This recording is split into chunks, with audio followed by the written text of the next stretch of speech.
ਸਤਿ ਸ਼੍ਰੀ ਅਕਾਲ, ਸਵਾਗਤ ਜੀ। ਅਸੀਂ ਖੁਸ਼ ਆਮਦੀਦ ਆ ਕੇ ਹੁਣ ਆਪਣੇ ਆਪਣੇ ਕੰਮਾਂ 'ਤੇ ਲੱਗੇ ਹਾਂ। 2019 ਨੇ ਆਪਣੀ ਜਿਹੜੀ ਆਮਦ ਕੀਤੀ ਹੈ 1 ਜਨਵਰੀ ਤੋਂ ਨਵੀਂ ਸਟਾਰਟਿੰਗ ਹੋਈ ਹੈ ਨਵੇਂ ਵਰ੍ਹੇ ਦੀ। ਬੜੀਆਂ ਉਮੀਦਾਂ ਅਸੀਂ ਰੱਖਦੇ ਨਵੇਂ ਸਾਲ ਤੋਂ ਕਿ ਆਹ ਕੰਮ ਕਰਨੇ ਨੇ, ਆਹ ਨਹੀਂ ਕਰਨੇ।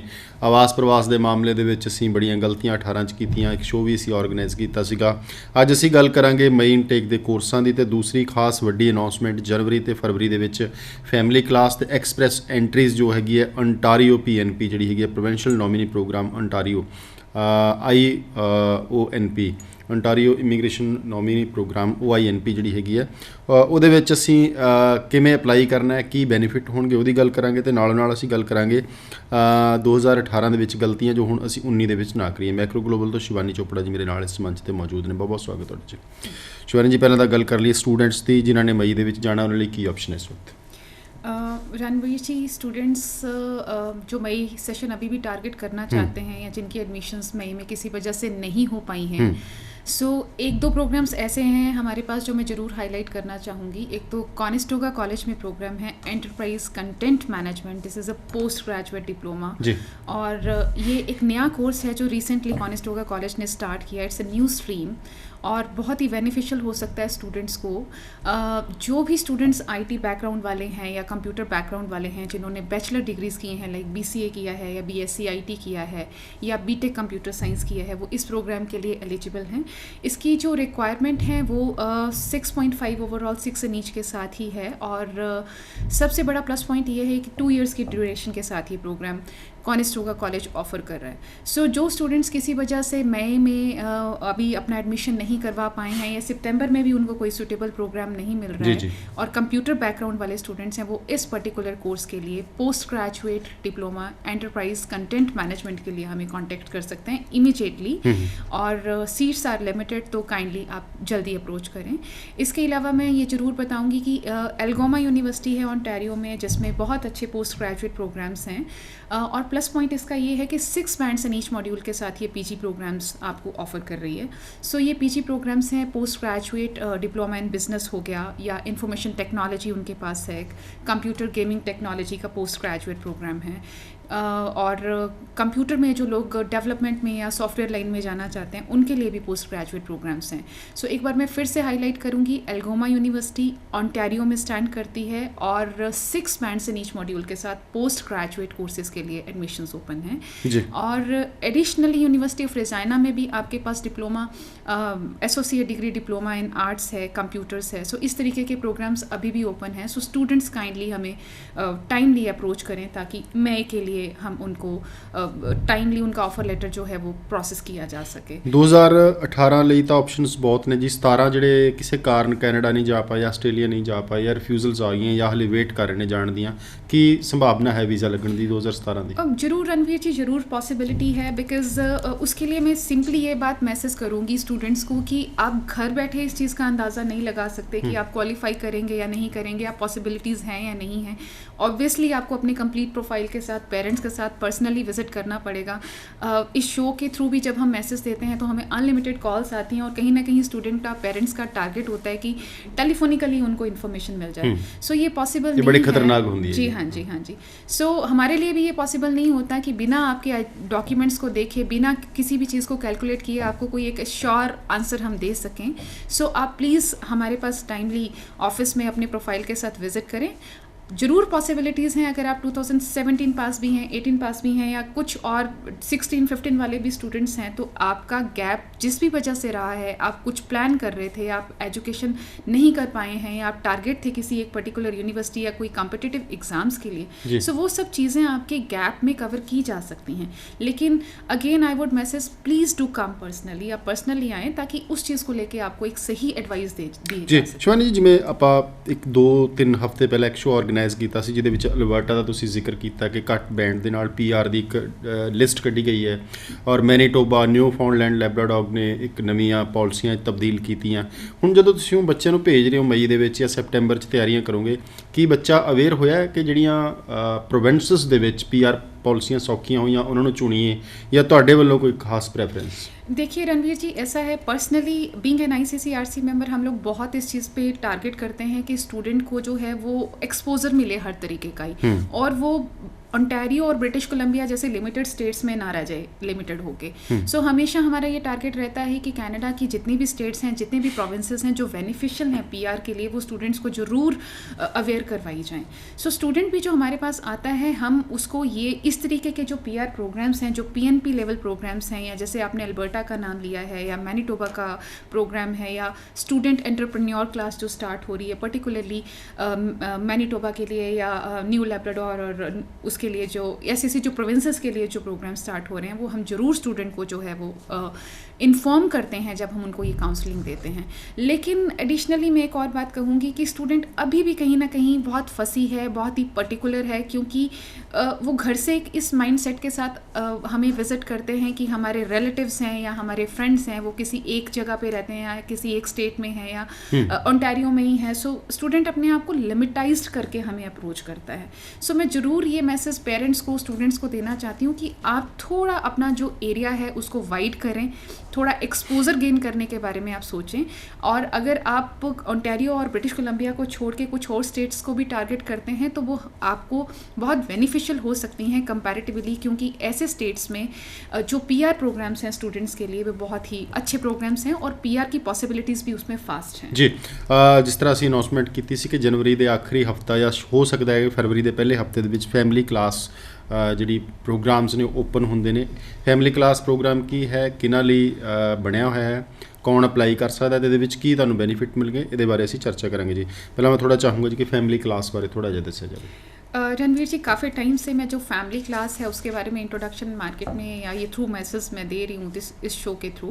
सो एक बार फिर से मैं इन्फॉर्मेशन ये देना चाहती हूँ कि जो भी ऐसे फैमिलीज़ हैं जिनके बच्चे, जिनके जो आगे फैमिलीज़ हैं, बच्चे हैं या बेटे हैं या बेटियाँ हैं जो Canada as a permanent resident settled हैं और वो अपने पेरेंट्स को या ग्रैंड पेरेंट्स को स्पॉन्सर करना चाहते हैं परमानेंट बेसिस पे, उन्हीं के लिए ये कैटेगरी है जिसको फैमिली स्पॉन्सरशिप क्लास कहा जाता है, particularly parents and grand parents के लिए। सो ये जो एप्लीकेशंस हैं वो हर साल जनवरी और फरवरी में इनका जो है इमिग्रेशन प्रोसेस स्टार्ट करती है। सबसे पहले तो मैं ये चीज़ बता दूं कि लास्ट ईयर के कंपैरेटिवली इस साल जो है वो कोटा इंक्रीज़ किया गया है। लास्ट ईयर जो कोटा था वो 17,000 एप्लीकेशंस का था और इस साल इमिग्रेशन ने डिसाइड किया है कि वो 20,000 कैंडिडेट्स को या एप्लीकेंट्स को जो है वो फाइल्स को प्रोसेस करेगी। सो ये बहुत अच्छी अपॉर्चुनिटी है। दूसरी बात मैंने ये कहनी है कि बहुत सारे ऐसे जो कैनेडियन सेटल्ड फैमिलीज़ हैं वो इस बात से शायद अवेयर नहीं है कि वो क्वालिफाई करते हैं या नहीं करते अपने पेरेंट्स को, ग्रैंड पेरेंट्स को परमानेंट बेसिस पे इनवाइट करने के लिए। सो वो काइंडली हमें अप्रोच कर सकते हैं क्योंकि इस एप्लीकेशन में उनका फाइनेंशियल लेवल जो है, मैं उत्थे आ रहा सीगा जी, कितना टाइम हो गया होए पीआर होए नूं, या फाइनैंशियली ਜਿਹੜੀ ਹੈਗੀ ਇਸ ਜਿਹੜੀ ਤਨਖਾਹ ਆ ਉਹ ਕਿੰਨੀ ਹੋਣੀ ਚਾਹੀਦੀ ਹੈ, ਕੀ ਘਰ ਦਾ ਵੀ ਕੋਈ ਮਸਲਾ ਆਏਗਾ कि अपना घर होना चाहिए, की शर्तें होंगी? देखिए रणवीर जी, ये बिल्कुल मैटर नहीं करता कि आपके पास अपनी प्रॉपर्टी होनी चाहिए, अपना आपका घर होना चाहिए। आप अगर रेंटेड एकोमोडेशन पे भी हैं तो डज नॉट मैटर। मैटर ये करता है कि आपका फाइनेंशियल स्टेबिलिटी कितना है। जनरली हम लोग ये देखते हैं या हमारा एक्सपीरियंस ये कहता है कि 3 से 4 साल आपको परमानेंट रेजिडेंट हुए होने चाहिए। 3 तो 4 हाँ जी, क्योंकि उससे पहले के पीरियड में आप कभी भी उस फाइनेंशियल लेवल पे नहीं पहुंच पाते हैं अनटिल आप बहुत ही ज़्यादा स्किल्ड हैं या जे पहुंच जाता है। मैं क्वेश्चन पूछ रहा, बहुत सारे लोगों ने कारोबार व्यापार शुरू किए कि वो पहला भी बुला सकते हैं। नॉर्मली 2 से 3 साल का टाइम लगता है। हाँ जी, क्योंकि जब हम ये एप्लीकेशन प्रोसेस करते हैं तो आपका कॉन्स्टेंटली आपकी जो पिछले 2 या 3 सालों की जो इनकम रही है वो स्केल चेक किया जाता है और आपका जो इनकम है वो ये देखा जाता है कि $50,000 प्लस, कई बार $65,000 प्लस। इसके अलावा आपके नंबर ऑफ मेंबर्स कितने हैं, फैमिली मेंबर्स कितने हैं, उस हिसाब से जो है वो आपकी इन्फॉर्मेशन पर हेड कैलकुलेट की जाती है। सो उसके लिए आपके जो टैक्स पेपर्स हैं जिसको हम सी प्रिंट आउट या नॉर्मली नोटिस ऑफ असेसमेंट कह देते हैं, वो हम लोगों को सामने रख के कैलकुलेट करना बहुत ज़्यादा ज़रूरी है। अच्छा, एक मेरा क्वेश्चन है जी, फॉर एग्जाम्पल कोई व्यक्ति इत्थों PR होके गया, ABCD नाम का व्यक्ति है, 6 महीने हो गए, जो अपने माँ प्यो बुलाऊगा पहला टूरिस्ट वीज़ा लगना? जी हाँ जी, पहला टूरिस्ट वीज़ा। जी हाँ जी, उस तो बाद सुपर वीज़ा। जी हाँ जी, सुपर वीज़ा, क्योंकि फर्स्ट राउंड पे टूरिस्ट वीज़ा इसलिए अप्लाई होता है क्योंकि इमीडिएटली जब आप कनाडा लैंड करते हैं परमानेंट रेजिडेंट होके तो एक इनिशियल स्ट्रगल, सर्वाइवल हमेशा ही रहता है आपको, क्योंकि अगर आप PR भी गए हैं फिर भी आपका जो आपका ऑक्यूपेशन है उस पर्टिकुलर ऑक्यूपेशन में जॉब लेना वो टेक टाइम, 2-3 महीने 6 महीने ऐसा टाइम लग सकता है। सो उतने टाइम में आपका जो इनकम है वो सुपर वीज़ा के लिए क्वालिफाई नहीं करता। So as a result initially जब आप अपने पेरेंट्स को बुलाते हैं सो आपको विजिटर वीज़ा के लिए ही उनको जो है वो इनवाइट करना पड़ता है, लेकिन एक बार जब आपका इनकम उस लेवल पे पहुंच जाता है $45,000 $50,000 पर एनम के हिसाब से आपका जो है वो इनकम है, प्लस इक्वली ये कैलकुलेट होगा कि आपके फैमिली मेम्बर्स कितने हैं और आप कितने लोगों को इनवाइट करने वाले हैं, कितने लोगों को आप स्पॉन्सर करने वाले हैं। अगर उन सब का कैलकुलेशन करके रिक्वायर्ड आपकी जो इनकम है वो कैलकुलेट होती है तो आप फिर सुपर वीज़ा पे अपने पेरेंट्स को अप्लाई करवा सकते हैं। ਸੁਪਰ ਵੀਜ਼ਾ ਜਾਂ ਟੂਰਿਸਟ ਜਾਂ ਫੈਮਿਲੀ ਸਪਾਂਸਰ ਜਿਹੜੀ ਹੈਗੀ ਹੈ ਉਹ ਮਹਿਦੂਦ ਅਕੇਲੇ ਹੀ ਦਾਦਾ ਦਾਦੀ ਔਰ ਮਾਪਿਓ ਤੱਕ ਸੀਮਤ ਹੈ ਜਾਂ ਕਈਆਂ ਦੇ ਛੋਟੇ ਜਾਂ ਵੱਡੇ ਭੈਣ ਭਰਾ ਇੱਥੇ ਨੇ ਕਿ ਉਹ ਵੀ ਕਿਸੇ तरीके उन्होंने मिलने जा सकते हैं? देखिए ऐसा है कि जो विजिटर वीज़ा है रणवीर जी वो तो फैमिली के सारे मेंबर्स के लिए ओपन है, पेरेंट्स हों, ग्रैंड पेरेंट्स हों या आगे फार रिलेशन में भी आ जाते हैं जिसमें हम कह देते हैं कि मामा जी चाचा जी कुछ भी आ गए या ब्रदर सिस्टर्स आ गए। सो विजिटर वीज़ा के लिए सभी को इनविटेशन क्रिएट करवाया जा सकता है, लेकिन सुपर वीज़ा जो है वो particularly parents and grand parents के लिए ही स्टैंड करता है, जिसमें आपके ब्रदर सिस्टर भी स्टैंड नहीं करते हैं जी। और इसके अलावा जो फैमिली क्लास एप्लीकेशन आप कह रहे हैं, जो परमानेंट एप्लीकेशन की हम अभी बात कर रहे थे, तो परमानेंट एप्लीकेशन में आपके पेरेंट्स, ग्रैंड पेरेंट्स और आपके पेरेंट्स के साथ जो आपके ब्रदर सिस्टर्स हैं, जो आपके सिबलिंग्स हैं, जो डिपेंडेंट हैं पेरेंट्स के ऊपर, जो अभी भी एजुकेशन में है, स्कूल में है, कॉलेज में है, जो अभी फाइनेंशियली इंडिपेंडेंट नहीं है, उनका जो सर्वाइवल है, उनकी जो एजुकेशन है वो पेरेंट्स के ग्राउंड पे ही चल रही है। सो ऐसे सिबलिंग्स जो हैं वो फैमिली क्लास स्पॉन्सरशिप एप्लीकेशन में ऐड हो जाए। मैं थोड़ा दूर ਦਾ ਕੁਐਸਚਨ ਪੁੱਛਣਾ ਚਾਹੂੰਗਾ। ਪਿੱਛੇ 2-3 ਸਾਲ ਤੋਂ ਪੰਜਾਬ ਦੇ ਵਿੱਚ ਕੈਨੇਡੀਅਨ ਸਕੂਲਿੰਗ ਐਜੂਕੇਸ਼ਨ ਦੀ ਬਹੁਤ ਐਡਵਰਟੀਜ਼ਮੈਂਟ ਹੋਈ, ਆਸਟ੍ਰੇਲੀਆ ਦੀ ਹੋਈ, ਬਹੁਤ ਘੱਟ ਵੀਜ਼ੇ ਲੱਗੇ, ਘੱਟ ਕੀ ਨਾਮ ਮਾਤਰ ਲੱਗੇ, 1000 ਚੋਂ ਕੋਈ 2-4 ਵੀਜ਼ੇ ਉਹਨਾਂ ਦੇ ਲੱਗੇ ਜਿਨ੍ਹਾਂ ਦੀ 15-20 ਲੱਖ ਰੁਪਈਆ ਆਮਦਨ, ਬੜੀ ਇੰਟੈਂਸ਼ਨ ਕਲੀਅਰ ਸੀਗੀ ਔਰ ਬੱਚਾ ਪੜ੍ਹਨ ਯੋਗ ਸੀਗਾ, ਉਹ ਵੀਜ਼ੇ ਲੱਗੇ, ਲੱਗਦੇ ਨੇ ਇਹ ਨਹੀਂ ਗੱਲ ਹੈ, ਪਰ ਜ਼ਿਆਦਾ ਰਿਫਿਊਜ਼ ਹੋਏ ਕਿਉਂਕਿ ਇਹਨੂੰ ਇੱਕ ਧੰਦਾ ਬਣਾ ਲਿਆ ਗਿਆ ਸੀ, ਲੋਕਾਂ ਤੋਂ 50-50 ਹਜ਼ਾਰ ਰੁਪਈਆ ਲੱਖ ਰੁਪਈਆ ਲੁੱਟਿਆ ਗਿਆ। ਮੈਂ ਇਸ ਕਰਕੇ ਕੁਐਸਚਨ ਪੁੱਛ ਰਿਹਾ ਕਿ ਫੋਰ ਐਗਜ਼ਾਮਪਲ ਕਿਸੇ ਦਾ ਛੋਟਾ ਜਾਂ ਵੱਡਾ ਭੈਣ ਭਰਾ ਉੱਥੇ ਹੈਗਾ, ਉਹ ਇੱਧਰ ਦੇ ਜਿਹੜੇ ਫੈਮਿਲੀ ਹੈਗੀ ਉਹਨਾਂ ਦੇ ਵਿੱਚੋਂ ਕਿਸੇ ਬੱਚੇ ਨੂੰ ਉਧਰ ਪੜਾਉਣਾ ਚਾਹੁੰਦਾ, ਕੀ ਵੀਜ਼ੇ ਦੀ ਸੰਭਾਵਨਾ ਕੁਝ ਵੱਜਦੀ ਹੈਗੀ ਹੈ? क्योंकि संभालने वाले होंगे ने। हाँ जी ठीक है जी। रणवीर जी ये क्वेश्चन का आंसर मैं ज़रूर देना चाहूँगी। पिछले कुछ टाइम से जैसा कि आपने कहा है कि स्कूलिंग वीज़ा को बहुत ही ज़्यादा जो है वो मिस इंटरप्रेट मैं कहूँगी, प्रमोट नहीं कहूँगी मैं, मिस इंटरप्रेट किया गया है मार्केट में, और बहुत ज़्यादा फैमिलीज इस ग्राउंड पे जो है वो मिसगाइड हुई हैं और हैरास भी हुई हैं। ये कैटेगरी नो डाउट स्टैंड करती है कि आप स्कूलिंग वीज़ा के लिए या स्कूल एजुकेशन के लिए भी अपने ब्रदर सिस्टर को बुला सकते हैं बीइंग अ कस्टोडियन और बीइंग अ गार्डियन, या यहाँ से भी जो पेरेंट्स हैं वो अप्लाई कर सकते हैं। लेकिन एक्सपीरियंस ये कहता है, या हम पिछले कुछ समरीज़ को अगर देखें तो वो ये कहती हैं कि 99.9% ये वीज़ाज जो हैं वो नहीं लगते हैं। स्पेसिफिकली शायद नॉर्थ इंडिया की बात अगर मैं कहूँ और पंजाब की बात कहूँ, क्योंकि जो हाई कमीशन है वो पंजाब की इंटेंशन से बहुत ज़्यादा क्लियर है। स्टूडेंट का एजुकेशन जो है वो प्राइम टारगेट नहीं है, बच्चे की एजुकेशन प्राइम टारगेट नहीं है, कहीं ना कहीं जो पेरेंट्स हैं वो बच्चे के बेस पे, बच्चे के रूट से as a guardian, as a custodian जो है वो कनाडा एंट्री लेना चाहते हैं। सो जो इमिग्रेशन है वो इस फैक्ट से बहुत ही ज़्यादा अंडरस्टूड है। सो इसी वजह से जो ये वीज़ा है वो इमिग्रेशन नॉर्थ इंडियंस को कह लो या पंजाबीज़ को ये वीज़ा नहीं दिया जाता। मैं ये नहीं कहूँगी कि इस वीज़ा का कोई सक्सेस रेट नहीं है, बट अगर हम आउटसाइड इंडिया देखें, कुछ और फॉरेन कंट्रीज़ को हम कंसिडर करें तो ये वीज़ा सक्सेसफुल ज़रूर दिया जाता है। लेकिन पंजाबीज़ या नॉर्थ इंडियंस का जो मेंटालिटी है वो सेटलमेंट है, कंपैरेटिवली बच्चे का एजुकेशन अगर हम देखें, इस वजह से ये वीज़ा जो है वो नहीं दिया जाता। और एडवाइजेबल भी यही है कि आप बच्चे की स्कूल एजुकेशन के बेसिस पे वीज़ा ट्राई ना करें। जी, ਇਹ ਇੱਕ ਬਹੁਤ ਵੱਡਾ ਮਸਲਾ ਹੈ ਜੀ। ਅਸੀਂ ਅਕਸਰ ਸੋਚਦੇ ਹੁੰਦੇ ਕਿ ਮੇਰਾ ਵੱਡਾ ਭੈਣ ਭਰਾ, ਦਾਦਾ ਦਾਦੀ, ਮਦਰ ਫਾਦਰ ਜਾਂ ਕੋਈ ਵਿਦੇਸ਼ 'ਚ ਹੈਗਾ, ਸੋ ਉਹਦੇ ਲਈ ਟੂਰਿਸਟ ਵੀਜ਼ਾ ਬੈਟਰ ਹੈਗਾ, ਮਾਂ ਪਿਓ ਲਈ ਸੁਪਰ ਵੀਜ਼ਾ, ਸੁਪਰ ਤੋਂ ਬਾਅਦ ਹੁਣ ਫੈਮਿਲੀ ਕਲਾਸ ਸਪੌਂਸਰਸ਼ਿਪ ਜਿਹੜੀ ਹੈਗੀ ਜਨਵਰੀ ਐਂਡ ਜਾਂ ਫਰਵਰੀ ਸ਼ੁਰੂ ਹੋਣ ਜਾ ਰਹੀ ਹੈ। ਇਸ ਤੋਂ ਇਲਾਵਾ ਬਹੁਤ ਸਾਰੀਆਂ ਆਪਸ਼ਨਸ ਹੁੰਦੀਆਂ ਕਿ ਕਈ ਸਟੇਟਾਂ ਦੇ ਵਿੱਚ ਤੁਹਾਡਾ ਕੋਈ ਦੋਸਤ ਮਿੱਤਰ ਤੁਹਾਨੂੰ ਸਪੌਂਸਰ ਕਰਦਾ, ਤੁਸੀਂ ਜਾ ਸਕਦੇ ਹੋ। ਸਵਾਲ ਉੱਥੇ ਹੀ ਆ ਕੇ ਖੜਾ ਹੋ ਜਾਂਦਾ ਹੈ ਕਿ ਤੁਹਾਡੇ ਲਈ ਜਾਣ ਦੇ ਦਰਵਾਜ਼ੇ ਖੁੱਲ੍ਹੇ ਨੇ, ਪਰ ਤੁਹਾਡਾ ਇੰਟੈਂਸ਼ਨਸ ਔਰ ਮੋਟਿਵ ਜਿਹੜਾ ਜਾਣ ਦਾ ਕਲੀਅਰ ਹੋਣਾ ਚਾਹੀਦਾ ਹੈਗਾ, ਔਰ ਵਾਪਸੀ ਆਉਣ ਦੇ ਟਾਈ ਅਪਸ ਜਿਹੜੇ ਨੇ ਜ਼ਰੂਰੀ ਹੋਣੇ ਚਾਹੀਦੇ ਨੇ। ਇਸੇ ਆਧਾਰ 'ਤੇ ਕੈਨੇਡਾ ਦਾ ਜਿਹੜਾ ਵੀਜ਼ਾ ਹੈਗਾ ਉਹ ਟਿਕਿਆ ਹੋਇਆ, ਕਾਗਜ਼ ਪੱਤਰ ਤੁਹਾਡੇ ਬਿਲਕੁਲ ਸਹੀ ਹੋਣੇ ਚਾਹੀਦੇ ਨੇ, ਮੈਨੂਪੂਲੇਸ਼ਨਸ ਜਿਹੜੀ ਹੈਗੀ ਹੈ ਨਾ ਹੋਵੇ, ਜੋ ਤੁਸੀਂ ਆਮਦਨ ਸ਼ੋਅ ਕਰਨੀ ਹੈ ਉਹ ਕਾਗਜ਼ਾਂ ਦੇ ਵਿੱਚ ਬਾਕਾਇਦਾ ਜਿਹੜੀ ਹੈਗੀ ਹੈ ਹੋਣੀ ਚਾਹੀਦੀ ਹੈਗੀ ਹੈ। ਹੁਣ ਗੱਲ ਕਰੀਏ ਜੀ ਬਾਇਓਮੈਟ੍ਰਿਕਸ ਦੀ, ਇਹਦਾ ਕੀ ਇੰਪੈਕਟ ਦੇਖਦੇ ਹੋ, ਔਰ ਜਿਹੜਾ ਸਿਸਟਮ ਸ਼ੁਰੂ ਹੋਇਆ ਕੀ ਸਿਸਟਮ है, टोटल सिस्टम की है, यूएस वांगू है या कोई वक्र रहेगा? देखिए रणवीर जी, ऐसा है कि पिछले कुछ टाइम से कनाडा के लिए बहुत ही ज़्यादा जो है वो रश देखा गया है, और उसी चीज़ को प्रॉपरली मैनेज करने के लिए इमिग्रेशन ने जो है वो बायोमेट्रिक सिस्टम शुरू किया है, और ये सिंपली यूएस की तरह ही हम इसको काउंट करेंगे। लेकिन कस्टमर एंड पे जो है वो काफ़ी ट्रबल फेस की जा सकती है, रीज़न बीइंग कि कस्टमर को खुद जाके VFS में अपना जो है वो फिंगरप्रिंट्स देने हैं। और कहीं ना कहीं जो नॉर्थ इंडिया का जो कस्टमर है या ओवरऑल जो कस्टमर है वो इस चीज़ के ऊपर ज़्यादा डिपेंड करता है कि आपको जो A to Z सारी फैसिलिटीज़ जो हैं ऑफिस से मिलें।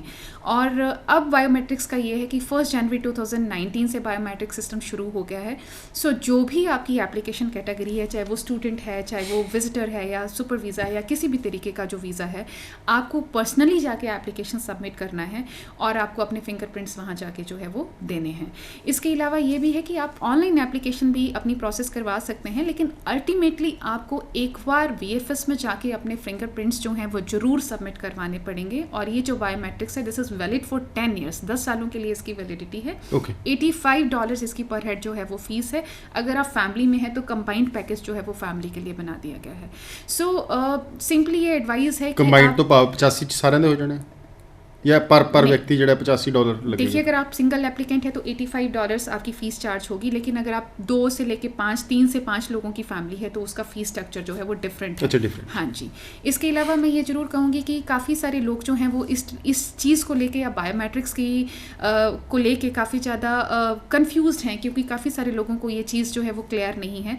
सो मैं सिंपली ये चीज़ कहूँगी कि आप जिस भी कंसल्टेंट के थ्रू अपनी एप्लीकेशन प्रोसेस करते हैं, काइंडली उससे सारा इस चीज़ का इन्फॉर्मेशन लें, क्योंकि अब इस ग्राउंड पे किसी भी तरीके के मिस गाइडेंस जो हैं वो पॉसिबल नहीं है। जी जी जी।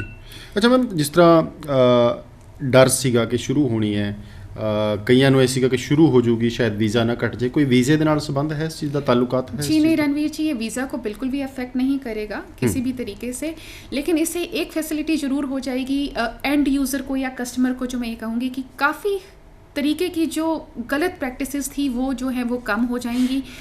काफ़ी हद तक जो है पंजाब में ऐसा देखा गया है कि कस्टमर को ये कह दिया जाता था कि आपकी एप्लीकेशन लग चुकी है या आपकी एप्लीकेशन प्रोसेस में है या उसका रिजल्ट अभी आना है या नहीं आना है। वो चीज़ बहुत ट्रांसपेरेंट हो जाएगी, क्योंकि एप्लीकेशन आपकी लगेगी ही तब जब आप पर्सनली जाओगे और आप अपने फिंगरप्रिंट्स दोगे। ਇਹ ਦੋਵੇਂ ਮਸਲਿਆਂ 'ਚ ਫਿੰਗਰ ਹੋਣੇ ਨੇ, ਚਾਹੇ ਤੁਸੀਂ ਜਿਹੜੀ ਕਿ पेपर फाइल लाने हो या ਤੁਸੀਂ ऑनलाइन लाने हो। जी हाँ जी रणवीर जी, दोनों ही ग्राउंड्स पे आपके जो है वो फिंगरप्रिंट्स होंगे। अगर आप ऑनलाइन एप्लीकेशन लगाते हैं तो फर्स्ट ग्राउंड पे आपकी ऑनलाइन एप्लीकेशन होगी, फीस पे करने के बाद आपका बायोमेट्रिक इंस्ट्रक्शन लेटर जो है वो इशू होगा। उस लेटर के साथ विद इन 30 डेज आप इमिग्रेशन के सामने जाते हैं या VFS में जाके अपने फिंगरप्रिंट्स दे सकते हैं। नहीं, अप्लाई होने तो बाद फिंगर करने ਤੁਸੀਂ या पहला करने?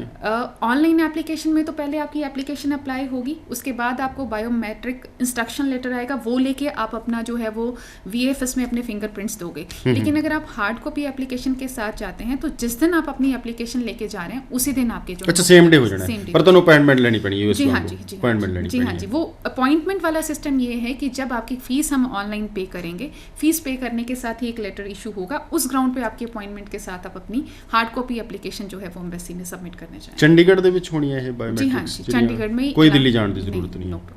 जी, सो चंडीगढ़ तो भाव साडा हरियाणा वाले लोग भी आ सकते हैं इत्थे या पंजाब वाले लिए चंडीगढ़? देखिए, ऐसा कोई कंस्ट्रेंट नहीं है। हरियाणा वाले जो लोग हैं वो दिल्ली जाएंगे, लेकिन जो नज़दीक हमारा चंडीगढ़ जोन के आसपास जो टाउन्स हैं, जो विलेजेस हैं, वो चंडीगढ़ ही अप्रोच करेंगे जी। इसके अलावा जलंधर एरिया के नज़दीक जो पड़ते हैं वो वहाँ जाके अपना बायोमेट्रिक्स सबमिट करवा सकते हैं जी।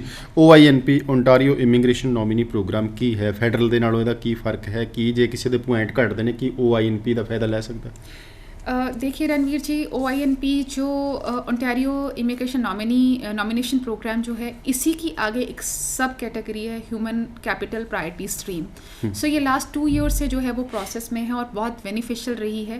लेकिन इसका जो क्वालिफाइंग क्राइटेरिया है वो बिल्कुल फेडरल क्लास के साथ ही मैच करता है। प्रॉपर आपका CRS जो है वो इसमें कैलकुलेशन देखा जाता है। लेकिन लास्ट के 2 ईयर्स की समरी ये कहती है कि शुरू में जब ये OINP का जो प्रोग्राम शुरू किया गया था ह्यूमन कैपिटल स्ट्रीम का, तो फर्स्ट ईयर में जो रैंक चूज़ किया गया था वो 400 प्लस रैंक पे हमने ये देखा था 407, 10, 12 वाले जो एप्लीकेंट्स हैं वो इसमें शॉर्ट लिस्ट हुए थे। और लास्ट ईयर जो रैंक शॉर्ट लिस्ट हुआ था दैट वाज 433। लेकिन इस साल सितंबर 2018 में ओंटारियो एक्सप्रेस एंट्री या ओंटारियो इमिग्रेशन ने एक न्यूज़ निकाला था कि 400 से भी नीचे जाने के पॉसिबिलिटीज़ हैं इस साल OINP के अंडर। सो इस शो के थ्रू मैं यही स्पेसिफिक मैसेज देना चाहती हूँ, क्योंकि दिस इज़ द टाइम जब OINP जो है वो प्रोसेस करना शुरू कर देते हैं ह्यूमन कैपिटल स्ट्रीम को। सो जो भी कैंडिडेट्स इंटरेस्टेड हैं या जो अपना प्रोफाइल रेडी रख के बैठे हैं, वो अपना एप्लीकेशन इमीडिएटली एक्सप्रेस एंट्री के अंडर प्रोसेस करवाओ। और ओंटारियो एक्सप्रेस एंट्री के अंडर क्वालिफाई करने के लिए आपका जो इंटरेस्टेड एरिया है या आपका सेटलमेंट जहाँ पे प्लान आप करते हो वो ओंटारियो स्टेट ही होना चाहिए। और पूरे पॉसिबिलिटीज़ हैं कि इस बार जो रैंक है वो 400 तक जरूर टच करेगा। अनाउंसमेंट जो उनके सर्कुलर में रहे हैं लास्ट ईयर सितंबर 18 में, उसमें ये कहा गया था कि 400 से नीचे भी ये रैंक आने की पॉसिबिलिटीज़ हैं। सो ਇਹ ਵੀ ਸਟਾਰਟ ਜਿਵੇਂ ਹੁਣ ਜਨਵਰੀ ਐਂਡ ਜਾਂ ਫਰਵਰੀ ਚ ਸਟਾर्ट होना है फैमिली क्लास स्पॉन्सर्स ने OINP भी हाँ जी, इक्वली दोनों ही साइमल्टेनियसली ये प्रोग्राम्स जो हैं वो प्रोसेस हुए हैं। पिछले कुछ सालों में देखें तो इस साल भी जो है वो इसी तरीके के पॉसिबिलिटीज़ हैं कि maybe second last week of January और लास्ट वीक ऑफ जनवरी और maybe first second week of February में ये प्रोसेस हो जाएगा। सो जो भी एप्लीकेंट्स जो हैं इंटरेस्टेड हैं, विलिंग है ये एप्लीकेशन प्रोसेस करवाने के लिए, चाहे वो फैमिली क्लास है या ओंटारियो एक्सप्रेस एंट्री के लिए आप टारगेट कर रहे हैं, वो इमीडिएटली अपने एप्लीकेशंस को प्रोसेस कर रहे हैं। CRS ਤੁਹਾਡਾ ਜੇ 400 ਜਾਂ 400 ਤੋਂ ਪਲੱਸ ਬਣਦਾ ਹੈਗਾ ਜਾਂ ਕੋਸ਼ਿਸ਼ ਤੁਸੀਂ ਕਰ ਰਹੇ ਹੋ 777-8 ਨਹੀਂ ਆ ਰਹੇ, ਜਾਂ ਜਿਵੇਂ ਅਸੀਂ ਪਹਿਲਾਂ ਦੱਸਿਆ ਹੈਗਾ ਕਿ ਤੁਹਾਡਾ ਕੋਈ ਉਧਰ ਭੈਣ ਭਰਾ ਰਹਿੰਦਾ, ਇੱਧਰੋਂ ਤੁਹਾਡੇ ਦਾਦਾ ਦਾਦੀ ਜਾਂ ਪਰਿਵਾਰ ਨੂੰ ਕੋਈ ਬੁਲਾਉਣਾ ਚਾਹੁੰਦਾ, ਤਾਂ 2 ਨਵੀਆਂ ਨੀਤੀਆਂ ਜਿਹੜੀਆਂ ਨੇ PR ਦੀਆਂ ਨਵੀਆਂ ਨੀਤੀਆਂ ਨੇ ਕੈਨੇਡਾ ਵੱਲੋਂ ਅਨਾਉਂਸ ਹੋਈਆਂ ਨੇ। ਜਨਵਰੀ ਐਂਡ ਜਾਂ ਫਰਵਰੀ ਫਸਟ ਵੀਕ ਸਟਾਰਟ ਹੋਣੀ ਹੈ ਇੱਕ ਫੈਮਿਲੀ ਕਲਾਸ ਸਪਾਂਸਰਸ ਜਿਹੜੀ ਹੈਗੀ ਆ, ਉਹਦੇ ਵਿੱਚ ਤੁਹਾਡੇ ਜਿਹੜੇ ਉੱਧਰ ਬੈਠੇ ਭੈਣ ਭਰਾ ਨੇ ਜਾਂ ਤੁਸੀਂ ਉੱਧਰ ਬੈਠੇ ਹੋ, ਤੁਸੀਂ ਆਪਣੇ ਦਾਦਾ ਦਾਦੀ ਜਾਂ ਮਾਂ ਪਿਓ ਨੂੰ ਬੁਲਾਉਣਾ ਹੈ, ਜਾਂ ਸੱਸ ਸਹੁਰਾ ਵੀ ਇਹਦੇ ਵਿੱਚ ਮੇਰੇ ਕੋਲ ਕਾਊਂਟ ਹੋਣਗੇ ਜੀ, ਵਾਈਫ ਦੇ ਜਿਹੜੇ ਜਾਂ ਹਸਬੈਂਡ ਦੇ ਪਤੀ ਪਤਨੀ ਨੇ ਉਹਨਾਂ ਨੂੰ ਬੁਲਾਉਣਾ ਹੈਗਾ। ਦੂਸਰਾ ਹੈਗਾ ਤੁਸੀਂ ਕੈਨੇਡਾ ਪੱਕੇ ਤੌਰ ਤੇ ਜਾਣਾ ਚਾਹੁੰਦੇ ਹੋ, CRS ਘੱਟ ਬਣ ਰਿਹਾ ਹੈਗਾ, OINP ਜਿਹੜੀ ਪ੍ਰੋਗਰਾਮ ਹੈਗਾ ਉਹ ਸ਼ੁਰੂ ਹੋਣਾ। ਜਦੋਂ OINP ਦੇ ਵਿੱਚ ਪੂਲ ਦੇ ਵਿੱਚ ਅਸੀਂ ਐਪਲੀਕੇਸ਼ਨ ਪਾਉਣੀ ਹੈ, ਉਦੋਂ ਅੱਜ ਜੇ ਮੇਰੇ ਕੋਲ ਅੱਜ 10-12 ਜਨਵਰੀ ਦੇ ਨੇੜੇ ਤੇੜੇ ਅਸੀਂ ਖੜੇ ਹਾਂ, ਸ਼ਾਇਦ 8 ਜਾਂ 10 ਜੋ ਵੀ ਹੈਗੀ ਹੈ, कि ਅੱਜ ਤੋਂ 15 ਦਿਨਾਂ बाद ਜਿਹੜਾ ਇਹ प्रोग्राम शुरू होना है, OINP शुरू होना है, ਉਹਦੇ ਲਈ कुछ की तैयारी करनी पड़ेगी कि एप्लीकेंट्स ਨੂੰ? देखिए, इसमें तैयारी करने वाला स्पेसिफिकली कुछ भी नहीं है रणवीर जी। आप सिंपली एक्सप्रेस एंट्री के अंडर पूल में फेडरल स्टेट क्लास के अंडर आप एप्लीकेशन डालेंगे। ਤੁਸੀਂ सिर्फ स्टेट चुननी है, आपका स्टेट चुनना है, वो स्टेट स्पेसिफिकली आपका ओंटारियो होना चाहिए। आपका जो इंटरेस्ट एरिया है वो ओंटारियो होना, यानी कि ਤੁਸੀਂ ਜੇ ਕਿ PR ਤੋਂ ਬਾਅਦ ਰਹਿਣਾ है ਤਾਂ ओंटारियो भर दो। जी हाँ जी, आप अपना जो इंटरेस्ट है वो ये एक्सप्रेस करोगे कि आप सेटलमेंट अपनी जो है वो ओंटारियो ही प्लान कर रहे हैं। सो उसी ग्राउंड पे जो है वो ओंटारियो इमिग्रेशन गवर्नमेंट जो है वो 400 प्लस प्रोफाइल्स को जो है वो कैलकुलेट करके शॉर्ट लिस्ट कर सकती है। सो इस साल पूरे चांसेस हैं कि वो 400 से नीचे भी शायद ये ड्रॉ या कट ऑफ वो लेके जाएंगे, क्योंकि ऐसा अनाउंसमेंट जो है वो सितंबर 18 में ओंटारियो इमिग्रेशन गवर्नमेंट की तरफ से आया था। तो यही मैसेज हम देना चाहते हैं कि जो लोग भी प्लान कर रहे हैं, चाहे वो एक्सप्रेस एंट्री फेडरल क्लास के अंडर भी डालना चाहते हैं, so this is the right time to process your applications. आप अपने एप्लीकेशंस इमीडिएटली प्रोसेस करवाएं ताकि आपको फेडरल के साथ साथ OINP का भी जो है वो बेनिफिट मिल सके। थैंक यू जी शिवानी जी, बहुत मिहरबानी। मैक्रो ग्लोबल ਤੋਂ ਸਾਡੇ ਨਾਲ ਸ਼ਿਵਾਨੀ ਚੋਪੜਾ ਸੀਗੇ। ਮੈਕਰੋ ਗਲੋਬਲ ਇੱਕ ਕੈਨੇਡੀਅਨ ਬੇਸਡ ਕੰਪਨੀ ਹੈ ਜਿਨ੍ਹਾਂ ਦਾ ਇੱਕ ਦਫ਼ਤਰ ਮੋਹਾਲੀ ਅਤੇ ਖੰਨਾ ਦੇ ਵਿੱਚ ਹੈ। ਇਹ ਕੰਪਨੀ ICCRC ਮੈਂਬਰ ਸੀਮਾ ਬਿਆਨਾ ਜੀ ਦੇ ਨਾਮ ਤੋਂ ਜਾਣੀ ਜਾਂਦੀ ਹੈ। ਅਸੀਂ ਪਹਿਲਾਂ ਵੀ ਕਈ ਵਾਰ ਅਨਾਉਂਸਮੈਂਟ ਕਰ ਚੁੱਕੇ ਹਾਂ। ਇਸ ਤਰ੍ਹਾਂ ਦੇ ਸਿਮਿਲਰਸ ਨਾਮ ਦੇ ਨਾਲ ਭੁਲੇਖਾ ਖਾ ਕੇ ਕਈ ਐਪਲੀਕੈਂਟਸ ਆਪਣੀਆਂ ਜਿਹੜੀਆਂ ਅਰਜ਼ੀਆਂ ਨੇ ਉਹ ਕਿਤੇ ਹੋਰ ਦਾਖਲ ਕਰਵਾ ਦਿੰਦੇ ਨੇ, ਉਹਨਾਂ ਨੂੰ ਨੁਕਸਾਨ ਜਿਹੜਾ ਹੈਗਾ ਝੱਲਣਾ ਪੈਂਦਾ ਹੈ। ICCRC ਮੈਂਬਰਾਂ ਦਾ ਫਾਇਦਾ ਉਠਾਉਣ ਵਾਸਤੇ ਤੁਸੀਂ ਸਾਡੇ ਇਸ ਸ਼ੋਅ ਦੇ ਨਾਲ ਤਾਂ ਜੁੜਦੇ ਹੋ, ਅਤੇ ਨਾਲ ਨਾਲ ਸਾਡੇ YouTube ਚੈਨਲ ਨੂੰ ਜ਼ਰੂਰ ਸਬਸਕ੍ਰਾਈਬ ਕਰੋ, ਜਿਹਦੇ ਵਿੱਚ ਅਸੀਂ ਵੱਖ-ਵੱਖ ਦੇਸ਼ਾਂ ਦੇ ਵੱਖ-ਵੱਖ ਮਾਹਿਰਾਂ ਦੀ ਰਾਏ, ਕਾਨੂੰਨੀ ਰਾਏ ਇਸ ਪ੍ਰੋਗਰਾਮ ਦੇ ਵਿੱਚ ਪਾਉਂਦੇ ਹਾਂ। ਓਂਟਾਰੀਓ ਇਮੀਗ੍ਰੇਸ਼ਨ ਨੋਮੀਨੀ ਪ੍ਰੋਗਰਾਮ ਜਨਵਰੀ ਐਂਡ ਜਾਂ ਫਰਵਰੀ ਦੇ ਵਿੱਚ ਅਤੇ ਫੈਮਿਲੀ ਕਲਾਸਿਸ ਸਟਾਰਟ ਹੋਣ ਵਾਲੀ ਹੈ। ਤੁਸੀਂ ਵੀ ਇਸੇ ਸ਼ੋਅ ਨੂੰ ਆਪਣੇ ਦੋਸਤ ਮਿੱਤਰਾਂ ਨੂੰ ਜ਼ਰੂਰ ਦੱਸੋ ਤਾਂ ਕਿ ਕਿਸੇ ਤਰ੍ਹਾਂ ਦਾ ਕੋਈ ਵਿਅਕਤੀ ਵਾਂਝਾ ਨਾ ਰਹਿ ਜਾਵੇ ਕਿ ਮੈਨੂੰ ਨਹੀਂ ਪਤਾ ਲੱਗਿਆ OINP ਕਦੋਂ ਸਟਾਰਟ ਹੋਈ ਅਤੇ ਫੈਮਿਲੀ ਕਲਾਸ ਜਿਹੜੀ ਹੈ ਸਟਾਰਟ ਕਦੋਂ ਹੋਈ ਹੈ। ਅੱਜ ਦਾ ਸ਼ੋਅ ਇੱਥੇ ਖਤਮ ਕਰ ਰਿਹਾ। ਆਪਣੇ ਦੋਸਤ ਰਣਵੀਰ ਸੰਧੂ ਨਾਲ ਅੱਗੇ ਤੋਂ ਧੰਨਵਾਦ। ਸਤਿ ਸ਼੍ਰੀ ਅਕਾਲ।